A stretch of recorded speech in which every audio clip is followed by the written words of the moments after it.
जैसे देखो, अब हम डीएनए फिंगरप्रिंटिंग के बारे में पढ़ चुके हैं। जैसे डीएनए फिंगरप्रिंटिंग के बारे में पढ़ चुके हैं कि डीएनए फिंगरप्रिंटिंग क्या होता है। मतलब identification of person on the basis of DNA specificity, मतलब डीएनए स्पेसिफिसिटी के बेसिस पर हम डीएनए फिंगरप्रिंट तैयार करते हैं। अब डीएनए फिंगरप्रिंट तैयार करने का क्या प्रोसीजर है वो तो आपको मैंने बता। देखो, डीएनए फिंगरप्रिंट में हमें 3 चीज पढ़ना था। एक तो डीएनए फिंगरप्रिंटिंग कैसे बनता है, कैसे हम वो करते हैं, प्रिंसिपल उसका क्या है, और मतलब किस तरह से मतलब हम रिकॉग्नाइज करेंगे, कैसे कैसे आरएफएल बनेगा, आरएफएलपी बनेगा, कैसे टेंडन रिपीट वीएनटीआर बनेगा, ये सारा चीज वो एक चीज हो गया। दूसरा चीज आता है कि उसका प्रोसीजर क्या है कि डीएनए फिंगरप्रिंटिंग हम कैसे बनाएंगे। सबसे पहले सेल लेंगे, सेल को क्या करेंगे, सेल से कैसे कैसे निकालेंगे हम डीएनए, क्या प्रोसीजर है डीएनए फिंगरप्रिंटिंग का, वो हमको डिस्कस करना है। उसके बाद लास्ट स्टेप आएगा, मतलब 3 चीज हमको पढ़ना है डीएनए फिंगरप्रिंट में। एक तो प्रिंसिपल क्या है डीएनए फिंगरप्रिंट का, दूसरा प्रोसीजर क्या है डीएनए फिंगरप्रिंट का, और तीसरा चीज है कि एप्लीकेशन क्या है डीएनए फिंगरप्रिंट का। तो डीएनए फिंगरप्रिंट का अब हम प्रोसीजर जो है, प्रोसीजर के बारे में पढ़ रहे हैं। देखो, सबसे पहले क्या करेंगे हम, कोई भी जैसे कहीं पे भी कोई भी मतलब डीएनए फिंगरप्रिंटिंग जो है, कोई क्रिमिनल या कोई भी चीज को रिकॉग्नाइज, कोई भी मतलब ह्यूमन को रिकॉग्नाइज करने के लिए हम डीएनए फिंगरप्रिंट का यूज करते हैं। अब डीएनए फिंगरप्रिंट मतलब डीएनए का टेस्ट नहीं है, डीएनए का और ये फिंगरप्रिंट टाइप का कोई ऐसा चीज नहीं है कि जैसे फिंगरप्रिंट हम फिंगर लगाते हैं वैसा कुछ नहीं है। बस जैसे हम हाथ के फिंगर से फिंगरप्रिंट लगाते हैं उसी तरह मतलब वो फिंगरप्रिंट का क्या काम आता है, आइडेंटिफिकेशन पर्पस, उसी तरह हम डीएनए मतलब फिसिटी को यूज करके हम आइडेंटिफिकेशन का काम करते हैं, इसीलिए इसको बोल देते हैं डीएनए फिंगरप्रिंट। अब डीएनए फिंगरप्रिंट का प्रोसीजर कैसे होगा, हम कैसे क्या करेंगे, कैसे निकालेंगे, वो चीज आप देखो। सबसे पहले हम मेरा ये प्रोसीजर स्टार्ट कहां से होगा। सबसे पहले हम कोई भी सेल का क्या करेंगे, सैंपल कलेक्ट करेंगे। जैसे आप मान के चलो, आप कोई भी आदमी है, कोई क्रिमिनल है, कोई क्राइम किया, कोई भी क्राइम किया, उस क्राइम के जगह पे आपको या तो हेयर मिलेगा या उसका नेल्स मिल जाएगा या कोई सेल मिल जाएगा। तो मतलब उसके बॉडी का कोई भी पार्ट्स मिल जाएगा। तो आप वहां जाओगे, मतलब जो सीआईडी वगैरह जो जाता है, जा करके पहले क्या करता है, वहां पे हेयर सेल, ये कोई भी सेल को सर्च करता है, तो वो सेल सर्च करके लाएगा। तो सबसे पहले क्या होगा, सबसे पहले लाया जाएगा सैंपल। सपोज अगर सैंपल या तो ब्लड हो सकता है, स्किन हो सकता है, हेयर हो सकता है, और भी मतलब कोई भी ऑर्गन या कोई भी चीज हो सकता है जिसमें सेल प्रेजेंट हो। तो ठीक है, वो सैंपल वहां से लाएगा। सैंपल लाने के बाद उस सैंपल से सेल को क्या करेगा, आइसोलेट, सेल को आइसोलेट करेगा। अरे हेयर है, हेयर से सेल को आइसोलेट किया, हेयर सेल आइसोलेट एक सेल को किया। अब एक सेल को आइसोलेट करने के बाद उसमें 2 एंजाइम, मतलब एक एंजाइम और चिल्ड इथेनॉल डालेंगे। एक तो एंजाइम लाइसिन एंजाइम डालेंगे, दूसरा चिल्ड इथेनॉल डालेंगे। लाइसिन एंजाइम डालने से क्या होगा आपको मैं बताऊं तो देखो, लाइसिन एंजाइम डालने से ये होगा कि सेल का मतलब सेल मेम्ब्रेन का लाइसिस हो जाएगा, और सेल मेम्ब्रेन का लाइसिस हो जाएगा, प्रोटोप्लाज्म बाहर आ जाएगा। प्रोटोप्लाज्म बाहर हो जाएगा तो फिर अंदर में डीएनए बचा, और अंदर में डीएनए बचा हम डाल दे क्या, चिल्ड इथेनॉल। चिल्ड इथेनॉल डालने से ये चिल्ड इथेनॉल डीएनए के साथ पीपीटी बना लेता है, डीएनए के साथ पीपीटी बना लेता है। और डीएनए के साथ जैसे ही ये पीपीटी बना लेगा तो अब ये पीपीटी ऑरेंज कलर का दिखने लगेगा। कैसा कलर का दिखने लगेगा, ऑरेंज, ये ऑरेंज कलर का दिखने लगेगा। और ये पीपीटी अगर ऑरेंज कलर का दिखने लगेगा तो इससे हमको डीएनए आइसोलेट हुआ कि नहीं हुआ। पहले हम क्या किए, सैंपल कलेक्ट किए, सैंपल से सेल को आइसोलेट किए, सेल आइसोलेट करने के बाद सेल का क्या किए, लाइसिस। लाइसिस करने से क्या हुआ, सेल मेम्ब्रेन का लाइसिस हो गया, लाइसिस होने से प्रोटोप्लाज्म बाहर आ गया। अब उसके अंदर बचा डीएनए, उसमें डाल दिया हम चिल्ड इथेनॉल। चिल्ड इथेनॉल डालने से क्या हुआ, वो चिल्ड इथेनॉल डीएनए के साथ जाके पीपीटी फॉर्मेशन कर लिया, और पीपीटी फॉर्मेशन कर लिया तो पीपीटी फॉर्मेशन करने के बाद उसमें कलर आ गया ऑरेंज। अब कलर आ गया ऑरेंज तो अब हम डीएनए को सेपरेट कर लिए। थर्ड स्टेप में क्या आया, डीएनए को हम क्या कर लिया, आइसोलेट कर लिए। अब देखो डीएनए को जो हम आइसोलेट किए, अब ये डीएनए को आइसोलेट करके हम क्या कर लिए, एक ग्लास में रख लिए, एक ग्लास में रख लिए। अब अगर डीएनए का क्वांटिटी हम देख रहे हैं कि मतलब 1 माइक्रोग्राम से कम है, अगर एक माइक्रो, अब एक चीज बताओ भाई, कोई भी चीज को हमको टेस्ट करना है, टेस्ट करने के लिए जो मिनिमम रिक्वायरमेंट है वो तो होना चाहिए, उससे कम होगा तो उसको हमको बढ़ा के उतना कर लेंगे। अगर 1 माइक्रोग्राम से कम है डीएनए जो आइसोलेट किए हैं वो कंटेंट, अगर 1 माइक्रोग्राम से कम है तो उसको हम क्या करेंगे, उसके अगर देखो अगर इसका अमाउंट कम है, उसका अमाउंट कम है तो उसके अमाउंट को हम इंक्रीज कर लेंगे। 1 माइक्रोग्राम से कम अमाउंट है डीएनए का तो उसके अमाउंट को हम इंक्रीज करेंगे। कैसे? पीसीआर टेक्निक से। पीसीआर टेक्निक जो कि आपको मैं आगे बताऊंगा। पीसीआर, आप बस बेसिक चीज ध्यान रख लो कि पॉलीमराइज चेन रिएक्शन होता है, मतलब इससे हम क्या करते हैं, डीएनए के मतलब क्वांटिटी को बढ़ा लेते हैं। अगर डीएनए का क्वांटिटी 1 माइक्रोग्राम से कम था तो हम उसके क्वांटिटी को क्या कर दिए, इंक्रीज कर दिए बाय पीसीआर से। अब हमारे पास डीएनए का मतलब जितना क्वांटिटी रिक्वायर्ड है वो क्वांटिटी हमको मिल चुका है। अब डीएनए का क्वांटिटी रिक्वायर्ड है तो अब उसके हिसाब से जो मिनी सैटेलाइट उसमें प्रेजेंट होगा उसके हिसाब से हम रेस्ट्रिक्शन इंडो एंजाइम डालेंगे, जो कि क्या करेगा, उस मिनी सैटेलाइट के दोनों फ्रेगमेंट को काट देगा। अरे आप देखो, कोई भी हमको मतलब कहीं पे भी रिपीटेटिव डीएनए मिलता है, रिपीटेटिव डीएनए मतलब मिनी सैटेलाइट 11 से 60 बेस पेयर का मिनी सैटेलाइट मिलता है, और मिनी सैटेलाइट के दोनों साइड पैलिंड्रोमिक सीक्वेंस मिलता था, और वही दोनों सीक्वेंस तो रेस्ट्रिक्शन साइड था, और वही रेस्ट्रिक्शन साइड को हम कट कर देंगे रेस्ट्रिक्शन न्यूक्लियस के हेल्प से। अब ये डीएनए को ये हम एंजाइम जो डाल दिए, ये एंजाइम जहां जहां भी वो साइट मिलेगा उसको कट कर देगा। तो ओवरऑल हमें क्या मिलेगा कि it cuts the DNA into several fragments. जो डीएनए था उसमें जो रेस्ट्रिक्शन एंजाइम डाल दिए वो सेवरल फ्रेगमेंट्स में डीएनए को कट कर दिया।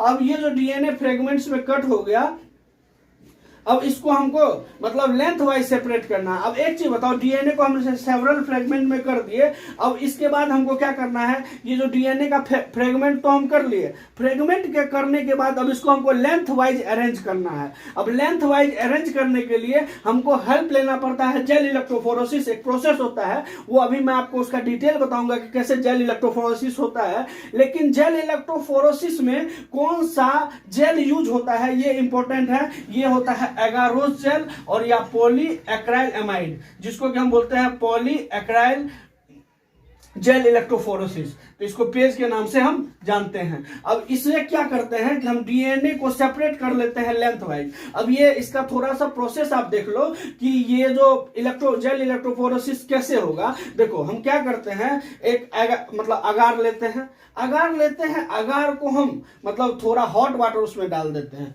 हॉट वाटर डाल करके उसको हम स्टेयर करते हैं, मतलब मिलाते हैं तो वो सेमी सॉलिड बन जाता है, और वो सेमी सॉलिड बन जाता है तो इस तरह के डब्बे के तरह शेप वो बनता है। अब इस तरह का डब्बे के तरफ मतलब सेमी सॉलिड बना, अब उसको क्या करते हैं हम तीनों तरफ से टैप से कवर कर देते हैं। टैप से कवर करने से क्या होता है, वो एक डब्बे का शेप ले लेता है, वो एक डब्बे का शेप ले लेगा, फिर उस जेल को मतलब अगार लिए, उसमें हम हॉट वाटर डाल दिए, हॉट वाटर डाले, अगार सॉलिड था, उसमें हॉट वाटर डाल के उसको सेमी सॉलिड बना लिए। अब सेमी सॉलिड बना लिए, वो सेमी सॉलिड बनाने के बाद उसमें क्या किए, तीन तरफ से हम मतलब डब्बा के आकार का टैप हम कवर कर दिए। अब टैप कवर करने से क्या हुआ कि मतलब उसका शेप उस मतलब डब्बा के आकार का हो गया। डब्बा के आकार का शेप हुआ तो उसमें हम एक कॉम्ब डाल देते हैं। कॉम्ब मतलब एक जैसे इस टाइप का, जैसे कंघी में तीत होता है ना बड़े बड़े, उसी तरह का एक स्ट्रक्चर का हम कोई कॉम्ब उसमें डाल देते हैं। वो कॉम्ब डालते क्यों है वो चीज का आपको मैं बाद में जस्टिफाई करूंगा, बस एक कॉम्ब डाल देते हैं। और ये कॉम्ब डालने के बाद इस डब्बे को हम कहाँ शिफ्ट कर देते हैं, फ्रिज में। और जैसे ही हम फ्रिज में शिफ्ट करेंगे और जैसे ही इसका टेम्परेचर कम होगा तो ये बताओ सॉलिड फॉर्म में आएगा कि नहीं आएगा, तो ये सॉलिड फॉर्म में आ जाएगा। और सॉलिड फॉर्म में आ जाएगा, फिर सॉलिड फॉर्म में आने के बाद इससे जो कॉम्ब हम इसमें डाले थे ये कॉम्ब निकाल लिए। अरे आप बताओ, कोई भी लिक्विड में हम कॉम्ब डाले थे, कॉम्ब से हम कॉम्ब निकाल लिए, तो अब कॉम्ब के जो ये तीत थे, कॉम्ब के तीत के कारण उसमें गड्ढा आएगा कि नहीं आएगा, चलो ये गड्ढा आएगा, तो ये गड्ढा आ गया। अब ये गड्ढा आया, इसमें हम क्या करते हैं, डीएनए के फ्रेगमेंट्स को डालते हैं इस गड्ढे में, ठीक है, गड्ढे में डाल दिए। अब जेल इलेक्ट्रोफोरेसिस का कैसे प्रोसेस होता है ये चीज समझो। ये तो अगारोज जेल हम बना लिए, प्रिपेयर कर लिए। अब इसका ये जो अगारोज जेल का जो वो डब्बा होता है, मतलब उससे हम क्या करेंगे, टैप, जब सॉलिड बन गया तो टैप को रिमूव कर लेंगे। टैप को रिमूव कर लेंगे। अब ये बिल्कुल ट्रांसपेरेंट दिखेगा, ये जो जेल है ट्रांसपेरेंट दिखेगा। अब इस जेल को, अब क्या होता है, जेल इलेक्ट्रोफोरेसिस में 2 इलेक्ट्रोड होते हैं। एक बीकर होता है, एक बीकर में 2 इलेक्ट्रोड होता है। 2 इलेक्ट्रोड होता है, 2 इलेक्ट्रोड में एक ऊपर वाला नेगेटिव और नीचे में पॉजिटिव। 2 इलेक्ट्रोड है, 2 इलेक्ट्रोड में हम इलेक्ट्रिसिटी प्रोड्यूस करेंगे।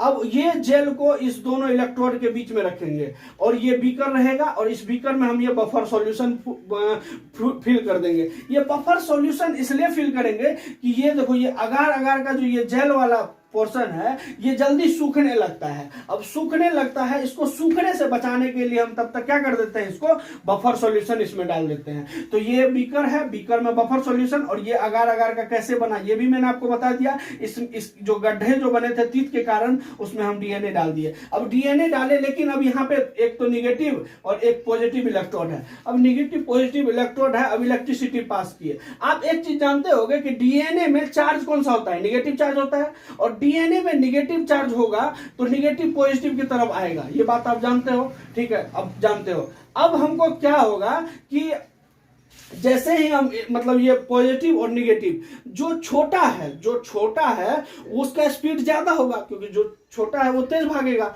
जो थोड़ा भारी है वो स्लो भागेगा। तो अब इसमें हम जैसे ही मतलब इलेक्ट्रिसिटी पास किए, इधर निगेटिव इधर पॉजिटिव, तो निगेटिव पॉजिटिव की तरफ भागेगा। ये बात आप जानते हो। अब निगेटिव पॉजिटिव की तरफ भागेगा तो सबसे तेज कौन भागेगा, जो सबसे छोटा होगा वो सबसे तेज भागेगा और सबसे पहले नीचे आएगा। जो तेज होगा, मतलब जो छोटा होगा सबसे पहले नीचे आएगा। इसीलिए नीचे कौन सा सेगमेंट आ गया, स्मॉलेस्ट सेगमेंट नीचे आ गया। अब जो बड़ा सेगमेंट है, जिसको कि मतलब आने में टाइम लगेगा, क्योंकि वो बड़ा है और भारी है, आने में टाइम लगेगा। और बड़ा और भारी आने में टाइम लगेगा, तो वो सेगमेंट कहाँ होगा, लार्जेस्ट सेगमेंट वो ऊपर के साइड होगा। तो ऊपर के साइड होगा लार्जर सेगमेंट, नीचे की तरफ होगा स्मॉलर सेगमेंट। ये हो गया, ये आपका अगारोज जेल है। अगारोज जेल में कैसे कैसे इलेक्ट्रोफोरेसिस हुआ, कैसे।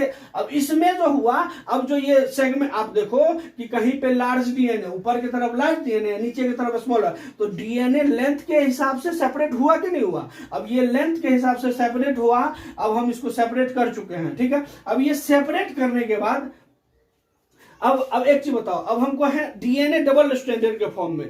अब डीएनए है डबल स्ट्रैंडेड के फॉर्म में, डीएनए को हमको करना है सिंगल स्ट्रैंडेड। अब डीएनए को हमको क्या करना है, सिंगल स्ट्रैंडेड। और आप जानते होंगे डीएनए डबल स्ट्रैंड को हमको सिंगल स्ट्रैंड करने के लिए क्या करना पड़ता है, डीनेचुरेशन। जो कि आप कभी पढ़े होंगे कि डबल स्ट्रैंडेड डीएनए है, उसका डीनेचुरेशन करते हैं। डीनेचुरेशन 2 चीज से कर सकते हैं, या तो टेम्परेचर या तो पीएच। टेम्परेचर से करेंगे तो टेम्परेचर से करने में यह दिक्कत आएगा कि ये जो जेल है ये फिर पिघलने लगेगा। तो पिघलने लगेगा तो यहाँ पे क्या टेम्परेचर का यूज नहीं करते हैं, तो इस जगह पे हम क्या कर लेते हैं, पीएच का यूज कर लेते हैं। पीएच का यूज कैसे करेंगे, तो ये पीएच की जगह हम क्या डाल देंगे, अल्कलाइन मीडियम। ये क्या डाल देंगे, अल्कलाइन मीडियम। ये अल्कलाइन मीडियम डाल दिए। अब जो ये डबल स्टैंडर्ड डीएनए था, अब इस डबल स्टैंडर्ड डीएनए को हमको सिंगल स्टैंडर्ड में कन्वर्ट किए, किसके थ्रू, पीएच के थ्रू। और इससे क्या हुआ, मतलब जेल को हम अल्कलाइन मीडियम में, ये जो जेल था इस जेल को हम अल्कलाइन मीडियम में डाल दिए। अल्कलाइन मीडियम में डाले, पीएच में सडन चेंज किए। पीएच में सडन चेंज करने के बाद ये डीएनए सिंगल स्टैंडर्ड बन गया। तो all DNA are now single standard. Single standard हुआ कौन से प्रोसेस से, डीनेचुरेशन से। ये चीज हो गया डीनेचुरेशन। जैसे ही डीनेचुरेशन हुआ डीएनए सिंगल स्ट्रैंडेड हो गया। अब डीएनए सिंगल स्ट्रैंडेड हुआ तो डीएनए सिंगल स्ट्रैंडेड होने के बाद अब ये जो डीएनए है इसको हमको मतलब नाइट्रोसेलुलोज मेम्ब्रेन पे ट्रांसफर करना है। वो कैसे ट्रांसफर होगा, by the southern blotting technique. अब ये चीज मैं आपको बताता हूं। जैसे क्या किए, जितना ऑल द डीएनए, देखो अब क्या किए, ये अल्कलाइन मीडियम था और ये मतलब डीएनए का सिंगल स्ट्रैंडेड था। ये डीएनए का सिंगल स्टैंडर्ड को हम ला करके इसमें रख दिए।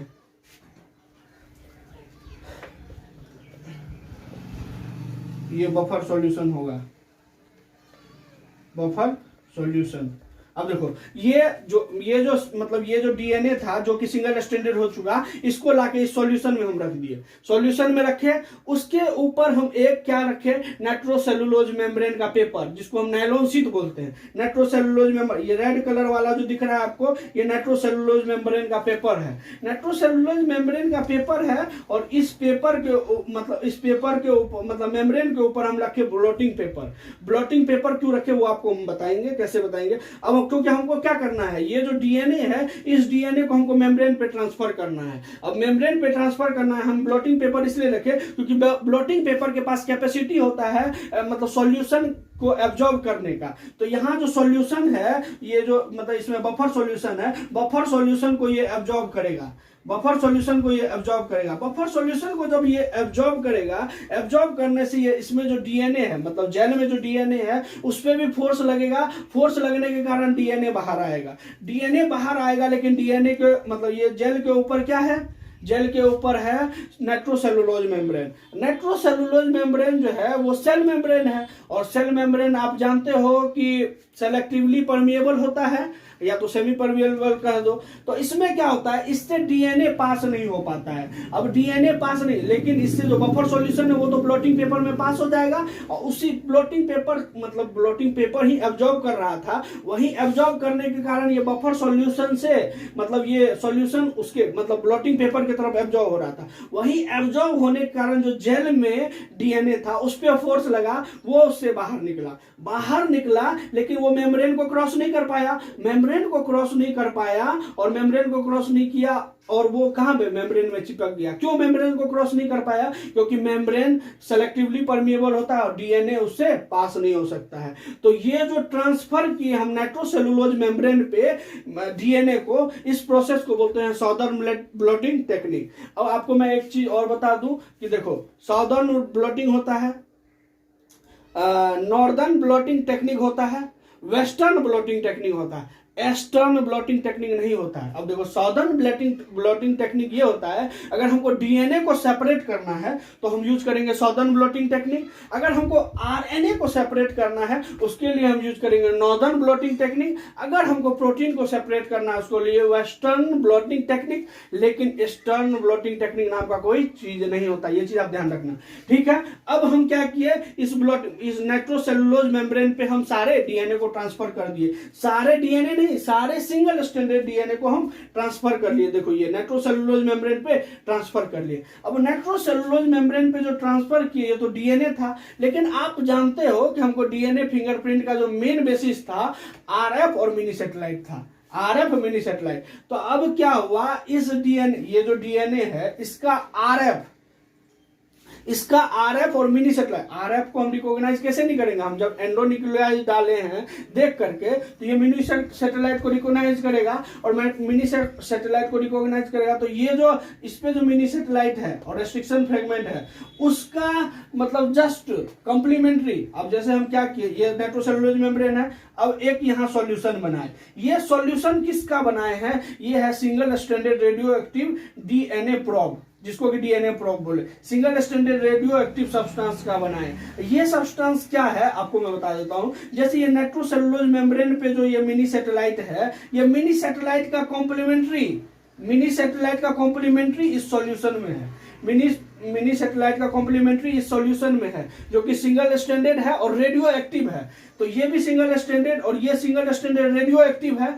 अब ये नाइट्रोसेलुलोज मेम्ब्रेन को हम क्या किए, इस सॉल्यूशन में डाले, और इस सॉल्यूशन में जैसे डाले, अगर इसका कॉम्प्लीमेंट्री इस सॉल्यूशन में प्रेजेंट है तो ये बताओ डबल स्टैंडर्ड बनेगा कि नहीं बनेगा, डबल स्टैंडर्ड बनेगा। और ये डबल स्टैंडर्ड जैसे बना, ये डबल स्टैंडर्ड को हम निकालिए कहां, बाहर, डबल स्टैंडर्ड को निकाले बाहर। डबल स्टैंडर्ड में एक स्ट्रैंड तो डीएनए का है, दूसरा स्ट्रैंड जो सिंगल स्टैंडर्ड रेडियो एक्टिव डाले थे वो रेडियो एक्टिव का है। अब रेडियो एक्टिव है, अब रेडियो एक्टिव जो है वो रेडियो एक्टिव पे हम क्या डाले, एक्सरे डाले। तो आप जानते हो कि जैसे आप देखो कैमरा में देखे होंगे कि जो पुराना रील वाला जो कैमरा होता उस पे लाइट आता वो डैमेज हो जाता, उसी तरह जो एक्सरे का फिल्म होता है, उस एक्सरे के फिल्म में अगर कोई रेडियो एक्टिव सब्सटेंस वहां से इमिट होगा तो वहां पर एक मतलब उसको डैमेज करते हुए जाएगा। जैसे रेडियो एक्टिव फिल्म पूरा ब्लैक है, अब उस पे जो रेडियो एक्टिव सब्सटेंस है और उस पे हम देखो ये मेरा इस पे, ये मेरा double stranded DNA, double stranded DNA कैसे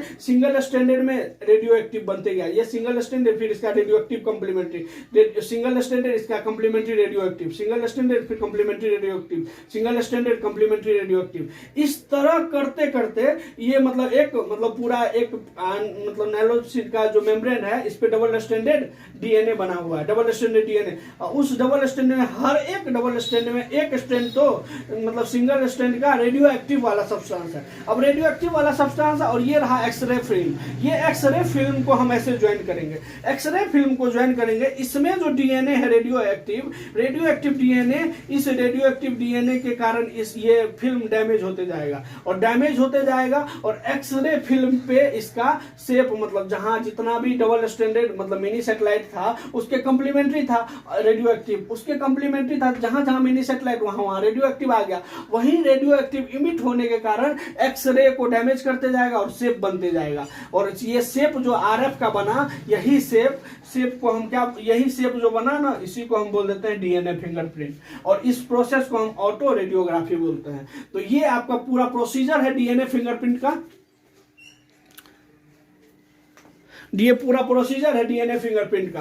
अब ये प्रोसीजर आप एक बार फिर से देख सकते हो हम क्या किए। सबसे पहले हम क्या किए, एक सेल लिए, सेल का सबसे पहले सेल को हम आइसोलेट किए, सेल को आइसोलेट करने के बाद हम सेल का लाइसिस किए, सेल का लाइसिस करने से हमको क्या हुआ, सेल मेम्ब्रेन डिस्ट्रॉय हो गया, सेल मेम्ब्रेन डिस्ट्रॉय होने से उसका प्रोटोप्लाज्म बाहर आया। अब उसके अंदर बचा डीएनए बचा तो हम क्या किए, उसमें चिल इथेनॉल डाल दिए। चिल इथेनॉल डालने से चिल इथेनॉल जो है डीएनए के साथ पीपीटी फॉर्म कर लेता है और पीपीटी फॉर्म करके वो ऑरेंज कलर दे देता है। अब हमको ऑरेंज कलर दिख गया और पीपीटी दिख गया तो हम डीएनए को वहां से आइसोलेट कर लिए। अब डीएनए को जब हम आइसोलेट किए तो अब डीएनए का क्वांटिटी अगर कम है, डीएनए का क्वांटिटी अगर 1 माइक्रोग्राम से कम है तो आपको उसको बढ़ाना पड़ेगा। तो उसको बढ़ाएंगे कौन से टेक्निक से, पीसीआर टेक्निक से। तो उसका अमाउंट को हम इंक्रीज किससे किए, पीसीआर टेक्निक से।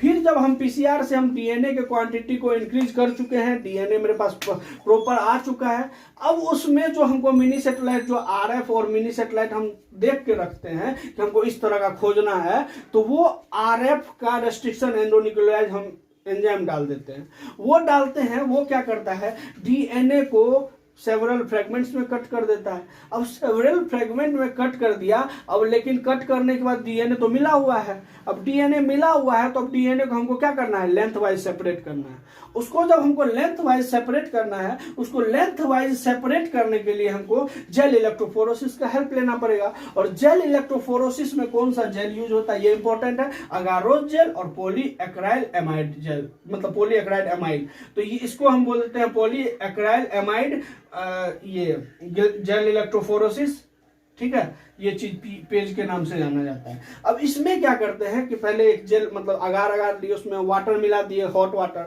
वाटर मिलाने से वो सेमी सॉलिड बना तो उसको बॉक्स टाइप करके हम टैप लगा दिए, बॉक्स टाइप करके टैप लगाए और उसमें एक कॉम्ब टाइप का शेप हम डाल दिए, कॉम्ब टाइप का शेप, उसको हम क्या किए, जाके फ्रिज में रख दिए। अब फ्रिज में रखे तो पहले वो सेमी सॉलिड था और जैसे जैसे वो टेम्परेचर लो होने के कारण वो सॉलिड फॉर्म में कन्वर्ट हुआ और सॉलिड फॉर्म में कन्वर्ट हुआ तो फिर उसका टैप हम रिमूव कर दिए। उसके बाद हम लेते हैं एक ग्लास लिए, ग्लास में बफर सॉल्यूशन फिल कर दिए और ऊपर में हम नेगेटिव इलेक्ट्रॉन, नीचे में पॉजिटिव इलेक्ट्रॉन, उसके बीच में वो जेल को हम लाके रख दिए।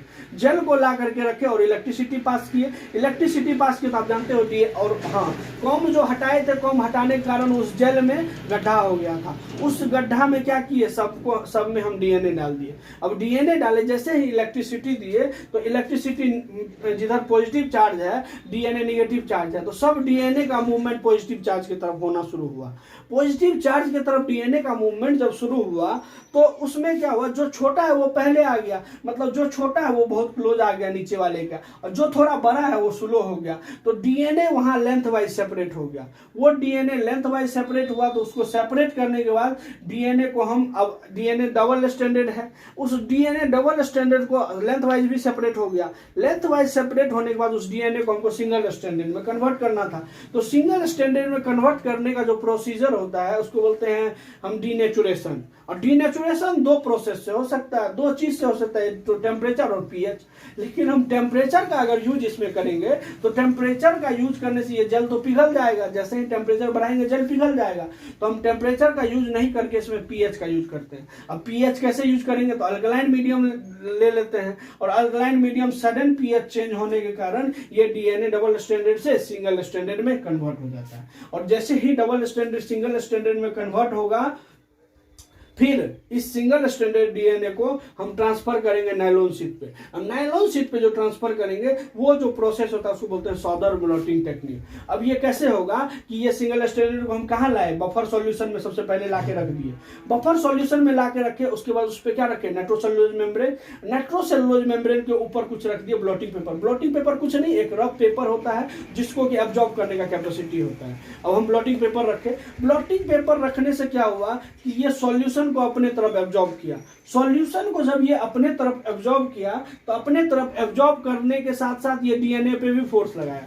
डीएनए पे फोर्स लगाया तो उस जेल से डीएनए तो बाहर आ गया, लेकिन ऊपर में कौन सा है, नाइट्रोसेलुलोज मेम्ब्रेन। और नाइट्रोसेलुलोज मेम्ब्रेन है वो नाइट्रोसेलुलोज मेम्ब्रेन मतलब सेलेक्टिवली परमिएबल होता है, डीएनए को पास होने नहीं देगा। और डीएनए को पास नहीं होने देगा तो वो डीएनए कहाँ पे, मेम्ब्रेन पे आ जाएगा। और जैसे ही वो मेम्ब्रेन पे आ गया फिर हम क्या किए, नाइट्रोसेलुलोज मेम्ब्रेन निकाल लिए। अब नाइट्रोसेलुलोज मेम्ब्रेन निकाले, अब एक बीकर लिए, उसमें जो नाइट्रोसेलुलोज मेम्ब्रेन लिए उसमें डीएनए का फ्रेगमेंट मतलब डीएनए है, डीएनए में मिनी सैटेलाइट है।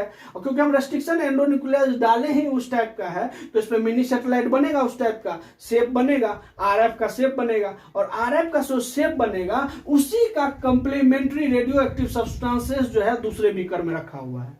अब रेडियो एक्टिव सब्सटेंस है, फिर इस मेम्ब्रेन को हम लाके उस सॉल्यूशन में डाल दिए। भाई ये सिंगल स्ट्रैंड था, इसका कंप्लीमेंट्री मिलेगा तो ये उससे साथ वो कर लेगा तो ये डबल स्टैंडर्ड बन जाएगा। और डबल स्टैंडर्ड बना जिसमें सिंगल स्टैंडर्ड तो ये ओरिजिनल और एक स्टैंडर्ड उसका रेडियो एक्टिव। हर डीएनए जो डबल स्टैंडर्ड है उसमें एक तो इसका और एक रेडियो एक्टिव। अब ये रेडियो एक्टिव हो गया। अब इस रेडियो एक्टिव जो ये मेरा इसमें डबल स्टैंडर्ड है, ये जो डबल स्टैंडर्ड है, देखो ये डबल स्टैंडर्ड एक ये है, एक डबल स्टैंडर्ड जिसमें कि एक तो रेडियो एक्टिव है एक नेचुरल है। तो रेडियो एक्टिव है, अब इसमें हम क्या किए, एक फिल्म लगा दिए, ये एक्सरे फिल्म। एक्सरे फिल्म बिल्कुल ब्लैक होता है, लेकिन जो ये रेडियो एक्टिव जो सब्सटेंस है, रेडियो एक्टिव सब्सटेंस इस एक्सरे फिल्म को डैमेज करता है। तो ये एक्सरे फिल्म को डैमेज करेगा तो यहाँ पे एक्सरे फिल्म का चित्र मतलब लाइन आ जाएगा। जैसे आप देखो कैमरा वगैरह में जो आप फोटो देखते थे पहले कि वो बिल्कुल ब्लैक होता है, जैसे ही लाइट का एक्सपोजर होता है वो डैमेज हो जाता है। उसी तरह ये रेडियो एक्टिव जो है इसका इमिशन के कारण एक्सरे डैमेज होता है। तो जहां पे मिनी सैटेलाइट था वहां वो सिंगल वो रेडियो एक्टिव सब्सटेंस जाके जुड़ा था। जहां मिनी सैटेलाइट वहां रेडियो एक्टिव, वहां रेडियो एक्टिव तो वहां इमिट तो एक्सरे पे वहां डैमेज तो एक्सरे पे वो पूरा फिल्म बनेगा, उसका शेप आएगा। और उस एक्सरे फिल्म को हम कंप्यूटर में लोड कर देते हैं, फिर दूसरे का निकाल करके उससे हम रिकॉग्नाइज करते हैं। ये टोटल प्रोसीजर है डीएनए फिंगरप्रिंट का। अब डीएनए फिंगरप्रिंट में जो ये आया जेल इलेक्ट्रोफोरेसिस, इसका एक थोड़ा सा पार्ट है, मैं आपको समझा देता हूँ, क्योंकि वो आगे फिर छूट जाएगा। वो मैं आपको बता देता हूँ कि क्या होता है। ये स्टेप आप ध्यान रखना, अभी मैं इससे थोड़ा सा रिलेटेड कुछ बात बताऊंगा। देखो जहाँ पे हम जेल को मतलब क्या किए थे, इलेक्ट्रोफोरेसिस जहाँ किए थे, डीएनए को मतलब सिंगल स्टैंडर्ड में जहाँ कन्वर्ट किए थे, अगर डीएनए को जहाँ हम सिंगल स्टैंडर्ड में कन्वर्ट किए थे, जेल इलेक्ट्रोफोरेसिस किए, उस जगह पे हम डीएनए को जैसे ही क्या किए, लेंथ वाइज मतलब सेपरेट किए जेल इलेक्ट्रोफोरेसिस से। जेल इलेक्ट्रोफोरेसिस से जो हम लेंथ वाइज सेपरेट किए तो वो अगारोज जेल था, ठीक है। उस अगारोज जेल में अगर हम इथिडियम ब्रोमाइड मिला दिए और इथिडियम ब्रोमाइड मिला दिए तो फिर आपको वो पीपीटी के टाइप का वो मतलब कलर उस पे आ जाएगा। और अगर उसको हम यूवी रेज में देखें तो डीएनए हमको ऑब्जर्व होगा ऑरेंज ब्राइट कलर का होगा। तो अब एक बात बताओ कि अगर हमको मतलब ये अगारोज जेल था, इस पे डीएनए था, अब डीएनए था, इस पे इथेनियम ब्रोमाइड डाले जिससे इसका कलर ऑरेंज हो गया, और ये ऑरेंज कलर कब दिखा, जब हम इसको यूवी रेज में देखें। अब ऑरेंज कलर हमको दिख गया, तो अब इस डीएनए को हमको सेपरेट करना है, जिसको हम कट कर सकते हैं कि नहीं कर सकते हैं। तो इस मतलब it can be cut by knife. इसको नॉर्मल हम इस जेल को यहाँ से कट करेंगे, जेल को निकाल लेंगे, ये डीएनए बाहर आ जाएगा। इस प्रोसेस को हम इल्यूशन बोलते हैं। तो जेल इलेक्ट्रोफोरेसिस के बारे में आपको मैंने बताया था, एक चीज बचा हुआ है वो यही था कि जेल इलेक्ट्रोफोरेसिस से हम क्या किए, डीएनए को सेपरेट किए। अब डीएनए सेपरेट करने के बाद उसको में हम उसका स्टेनिंग कर दिए। स्टेनिंग कर दिए मतलब उसको कलर हमको वो करना था, जिसको कि हम क्या किए, इथिडियम ब्रोमाइड उसमें मिक्स किए। और इथिडियम ब्रोमाइड मिक्स करने के बाद उसको यूवी रेज में देखे। यूवी रेज में देखने से हमको ये मिला कि डीएनए ऑब्जर्व हो रहा है ब्राइट ऑरेंज कलर का। अब ब्राइट ऑरेंज कलर का डीएनए मिल रहा है, और अगर हमको डीएनए को उससे सेपरेट करना है तो उतने दूर के जेल को हम नाइफ से कट कर लेंगे, और नाइफ से कट कर लेंगे। इस प्रोसेस को हमको बोलेंगे इल्यूशन। तो हम इस डीएनए को सेपरेट कर सकते हैं। तो ये एक लाइन बचा हुआ था जो कि मुझे आपको आगे बताना था, वो अभी ही बता दिया। ठीक है, ये आपका प्रोसीजर हो गया पूरा डीएनए फिंगरप्रिंट का। ठीक है, अब आगे देखेंगे एप्लीकेशन क्या है डीएनए फिंगरप्रिंट का। Thank you.